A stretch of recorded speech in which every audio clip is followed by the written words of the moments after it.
ሰላም ሰላም ቤተሰብ እንዴት አደራችሁ? እንዴት አረፈዳችሁልኝ? እኔ ደህና ነኝ፣ እግዚአብሔር ይመስገን። በያላችሁበት ሰላማችሁ ይብዛ።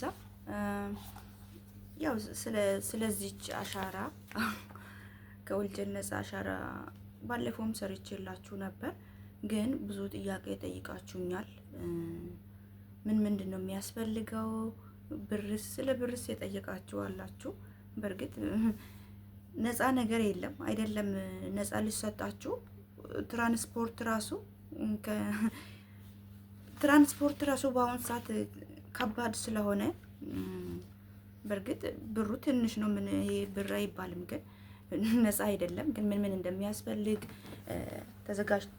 ዝግጁ ሆናችሁ እንድትሄዱ ዛሬ ይዤላችሁ መጥቻለሁ። ላይክ እያደረጋችሁ አዲስ ሆናችሁ ደግሞ ሰብስክራይብ እያደረጋችሁ አበረታቱኝ እህቶቼ፣ ወዳችኋለሁ። ከወንጀል ነፃ አሻራ እንግዲህ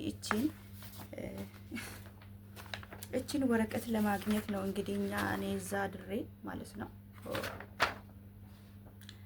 እዛ ድሬ እንደ ሌባ ተቀጥቅጠን በፌደራሎች በዚህ ዱላ ማለት ነው ከ100,000 በላይ የሚሆን ህዝብ ነው እዛ ብርድ እየጠጣን መሬት ላይ ያደር ነው። መቼም ማረሳው ነገር ሰርቼ ይላቸዋል። በጣም ተስፋ የቆረጥኩበት ቀን ነው የእውነት። ለምንድን ነው ማለት በቃ በገዛ ሀገሬ ለምንድን ነው እንደዚህ እንደ እንስሳ የሚቀጠቅጡም ብዬ በጣም አልቅሻለሁ ማለት። በእርግጥ እኔ ብቻ አልተመታውም፣ ግን አጋጣሚ ያው ዱላ ደረሰኝ ማለት ነው። ለምን ገባችሁ ብሎ አንድ ላይ ነው ወስዶ የቀጠቀጡን እነዚህ ፌደራሎች ማለት ነው። ምን ለማለት ፈልጌ ነው፣ በዋዛ አይደለም የሚገኘው ይሄ ነገር። በህይወቴ በጣም ተስፋ የቆረጥኩበት ቀን ነው። ለምን ቪዛ መጥቷል ምናምን ነገር ብቻ ምንድን ነው የሚባለው፣ ይሄን በጣም ነበር የተሰማኝ ማለት ነው። በዚህ ምክንያት በጣም ዘገየብኝ ማለት ነው። ቪዛ የቶሎ ነበር የመጣው፣ ግን በዚህ ከወንጀል ነፃ በጣም ወረፋ ባንዴ አታገኙም። ከየትኛውም ኢትዮጵያ አቅጣጫ የሚመጣ ነው እዛ ቦታ የምታገኙትና አሁን ደግሞ አዲስ ወሬ ያለ በየክፍለ ሀገሩ እንዲሆን እየተባለ ነው። ወሬ ነው እንጂ በተግባር ወደ ተግባር አልተቀየረም። ወደ ተግባር ቀይሮ እንደሚሰሩ ተስፋ እናድርጋለን። ይሄ ሁሉ ህዝብም አይንገላታም።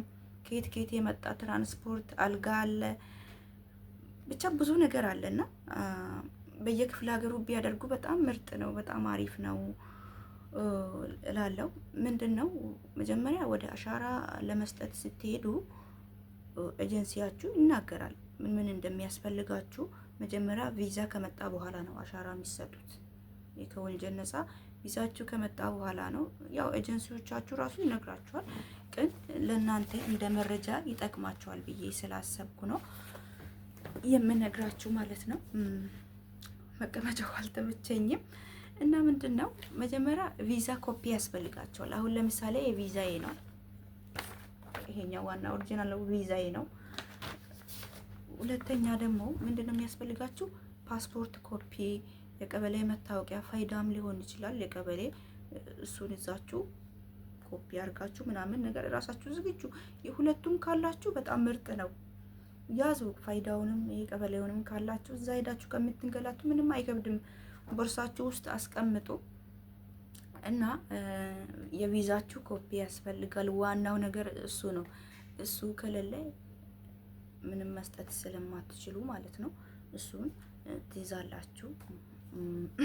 መታወቂያና ፓስፖርት ኮፒ፣ የቪዛችሁ ኮፒ ትይዛላችሁ።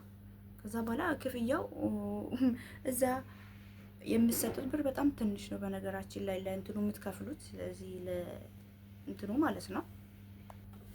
ይቅርታ ቤተሰቦች ተመልሻለሁ እና እነዚህ ነገር ይዛችሁ እዛ ቦታ ላይ መገኘት አለባችሁ ማለት ነው። በቃ ቪዛ ኮፒ እና ፓስፖርት ኮፒ፣ የቀበሌ መታወቂያ ሁለቱንም ብትይዙ በጣም ምርጥ ነው። ለአሻራው የምትከፍሉት 200 ብር ብቻ ነው። የኢትዮጵያ ብር 200 ብር ብቻ ነው። ግን ኦንላይን ለማስደረግ እንደየአካባቢው ይለያያል። 3000ም 4000ም ኦንላይን ለማስደረግ ትከፍላላችሁ። እሱ ወረቀቱን ብቻ ወስዳችሁ ምናምን አይደለም የምትሄዱት። መጀመሪያ አሻራ እቺኛው የአሻራ ወረቀት ከተሰጣችሁ ማለት አሻራ ምናምን ሰጣችሁ ምናምን ትሄዳላችሁ። በሁለተኛ ቀን ደግሞ ተመልሳችሁ እንደዛው ተሰልፋችሁ ነው እቺን ወረቀት የምታገኙት እንጂ ወዳው አሻራ ሰጥታችሁ ወዳው እጃችሁ ላይ አይገባም። ይሄ ወረቀት ማለት ነው። ወዳው እጃችሁ ላይ አይገባም። ሁለተኛ ቀን ተመልሳችሁ ትመጣላችሁ። ከዛ በኋላ ሲሰጣችሁ ኦንላይን ታስደርጋላችሁ። ኦንላይን ብዙ ፕሮሰስ አለ። ኦንላይን ደግሞ ሲደረግ ይሄ ቴሌሳይን ምናምን የሚባለው አፕሊኬሽን በስልካችሁ ይጫናል። ከዛ በኋላ ከኢሜይላችሁ ጋር ይገናኛል። ከዛ በኋላ እዛ ውስጥ ኤስኤምኤስ ማለት ሜሴጅ ይገባላችኋል ማለት እንትናችሁ ውስጥ ኢሜይላችሁ ውስጥ ሜሴጅ ሲገባ ተመልሳችሁ ወዴት ትሄዳላችሁ? ኦንላይን ያደረጋችሁበት ቦታ ትሄዱና እነሱ የሚያስተካክሉ ነገር አለ። ከዛ በኋላ ነው ይሄ ሁሉ ወረቀት የሚሰጣችሁ። እንግዲህ አንድ ቁጠሩት። ኦንላይን ከሆነ በኋላ ሜሴጅ ሲገባ ስትሄዱ ሜሴጁን ይዛችሁ ዲሌት ሳታደርጉ ከዛ ይሄንን ሁሉ ወረቀት ይሰጣችኋል ማለት ነው። በጣም ብዙ ነው አያችሁ። እና የሚገርማችሁ ነገር ማለት ነው ይሄ ኦንላይን ለማስደረግ ስትሄዱ እዛ ትፈርማላችሁ። በጣም የሚገርም ነው። እዛው ፈርማችሁ የሆነ የሚፈረም በእንትን ማለት ነው። በስልካችሁ በሞላው አፕ ቴሌሳይን የሚባል አፕ አለ። በስልካችሁ እዛ ስማችሁ ጽፋችሁ ምናምን ነገር በጣም የሚገርም ነው። በስልካችሁ ትፈርማላችሁ። ከዛ በኋላ ይሄ ሁሉ ወረቀት ይመጣል ኦንላይን ከሆነ በኋላ ማለት ነው። ከዛ ይሄ ሁሉ ወረቀት ይሰጣቸዋል ማለት ነው። ይሄ አያችሁ። ይሄኛው እኔ እዛ ስልክ ላይ በቪዲዮ እኔ አጀቡሽ ከበደ ይባላለሁ ስሜ። በነገራችን ላይ አጀቡሽ ነው። ከዛ እንደዛ ቪዲዮ እየቀዱኝ ምናምን ነገር ከዛ ይቀበለኛል።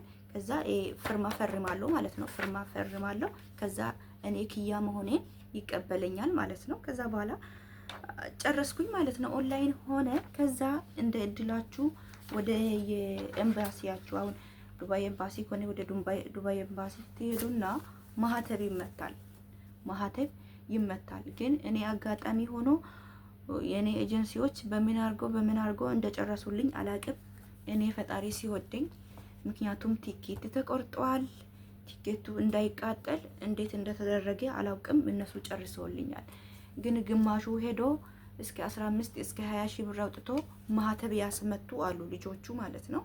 እኔ ግን ፈጣሪ ስረዳኝ ራሳቸው ጨርሰው ነው መሰለኝ። እኔ ኤምባሲ አልሄድኩም።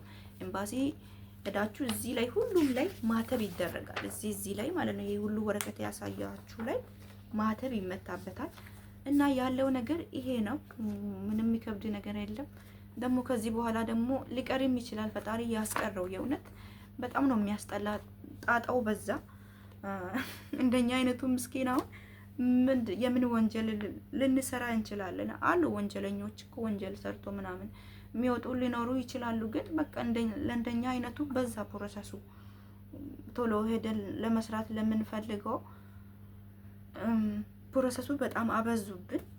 ይሁን እንግዲህ አሁን ጀምራችሁ ቪዛችሁን የምትጠባበቁ ልጆች ፈጣሪ ይርዳችሁ። ሌላ የምለው ነገር የለም።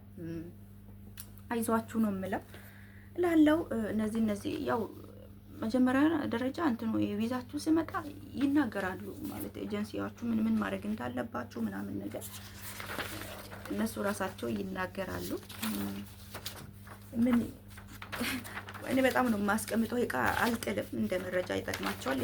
ይሄ ሁሉ አሁን ለምን አልጣልሽም ልትሉኝ ትችላላችሁ። ይሄ ቲኬት የተገዛበት ነው፣ ቲኬቴ ነው እና አስቀምጡት። ምንም የሚከብደን ነገር የለም። አንድ ቀን ሊጠቅመን ይችላል። መቀመጡ አሪፍ ነው። አንዳንድ ልጆች እንዳመጣችሁ የምጥሉት ምናምን አለና እኔ ከኢትዮጵያ ለመጀመሪያ ጊዜ ከጆርዳን ወደዛ የሄድኩበት እያንዳንዱ ነገር ቲኬቱ ሁሉ አልጣልኩምና ይጠቅማልን። የሆነ አያስፈልግም ብላችሁ የምታስቡት ነገር አንድ ቀን የሆነ ነገር ያስፈልጋችሁ ሊሆን ይችላል እና ምን ለማለት ፈልጌ ነው፣ አትጣሉት። እናንተ ምንም የሚጎዳችሁ ነገር የለም። ጥፍጥፍ አድርጋችሁ ማስቀመጥ ምንም አይከብድምና ወዳችኋለሁ። እስቲ አንዴ ይቅርታ፣ አንዴ ያላሳየዋችሁ አሉ። በነገራችን ላይ እዛ ኤርፖርት እነሱ ናቸው እንደዚህ እጥፍ አድርጎ ቼክ ማድረጋቸው ማሳያ ነው። ይሄ ነው። እቺ በቃ ወዳውኑ ነው እቺን ሳይን እንትን የሚያደርጉት ማለት ነው። አሻራ መስጠትን የሚያሳይ ማለት ነው። ይቺን ሰጡኝ ማለት ነው። እና ስሜ ያለ ምናምን ነገር እቺንም ሳላሳያችሁ አለፍኩኝ። እቺ ደግሞ ይሄ የወባ ክትባት ተብለን ምናልባት ኤርፖርት ላይ ልትጠየቁ ትችላላችሁ ተብለን እቺን ያዙ የወባ ክትባት ትወስዳችኋል ካሉ አዎ በሉና አሳዩ ብሎን ይሄን እቺን ሰጡ ማለት ነው። እና የኮተቱ ማዕት በጣም ነው የሚያስጠላው። ይሁን እስቲ ተመስገን ማለት ነው። ይሄ ሁሉ ስቴፕ አልፋችሁ ደግሞ በሰላም ወደ አሰባችሁበት ሀገር ስገቡ ደግሞ ደስ ነው የሚለውና አይዟችሁ። እናንተም ደግሞ ፕሮሰስ መጀመር ላይ ያላችሁ ልጆች ፈጣሪ ይርዳችሁ፣ ፈጣሪ ከእናንተ ጋር ይኑር። በጣም አሰልቺና በጣም ነው የሚያስጠላው፣ ያሰለቻል። በቃ አንዱን ጨረስኩ ስትሉ አንዱ ሌላ ነገር ነው የሚጠብቃችሁና አይዟችሁ፣ ሳትሰላችሁ በቃ የሆነ ነገር ለማግኘት ስንል ግዴታ ዋጋ መክፈል ስላለብን ግድ ነው። አይዟችሁ። አዳዲስ ሲሆናችሁ ደግሞ ላይክ አድርጉ፣ ሰብስክራይብ አድርጉ። ያው አንዳንዱ አይታችሁ አሜን ማለት በክፋት ሳይሆን ሰብስክራይብ ሳታደርጉ ረስታችሁ የምትወጡ ስላላችሁ ሰብስክራይብ አድርጉ። ወዳችኋለሁ። አልጠፋም። አሁን ጥፍት እያልኩ ነው። የዱባይ ሙቀቱም ስራውም በቃ ስብርብር ነው የሚያደርጋችሁ። ይሁን እንግዲህ እንታገላለን። ፈጣሪ ጤና ይስጠን። ሌላ ምን ይባላል? 2 ቀን ነው 3 ቀንም አልገባውም። በቃ ስራ ጨርሼ ምናምን ልስራ ምናምን ስል በቃ ድክምክም ይለኛል። የሙቀቱም ስራውም ምናምን ስላለ እንግዲህ ፈጣሪ ጤና ይስጠን። ዋና ጤና ነው። ጤና ስላለን ነው የምንሰራውና ካሁን በኋላ ደግሞ ከዚህ ይብሳል ሙቀቱ አሉ። ከዚህ እጥፍ 3-4 እጥፍ ነው የሚሆነው እያሉ ነውና ፈጣሪ ይሄንን የምንችልበትን ብርታቱን ይስጠን፣ ጤና ይስጠን። እናንተም ራሳችሁን ጠብቁ፣ ውሃ እየጠጣችሁ። ወዳችኋለሁ። በያላችሁበት መልካም ጊዜ፣ መልካም ቆይታ። ቻው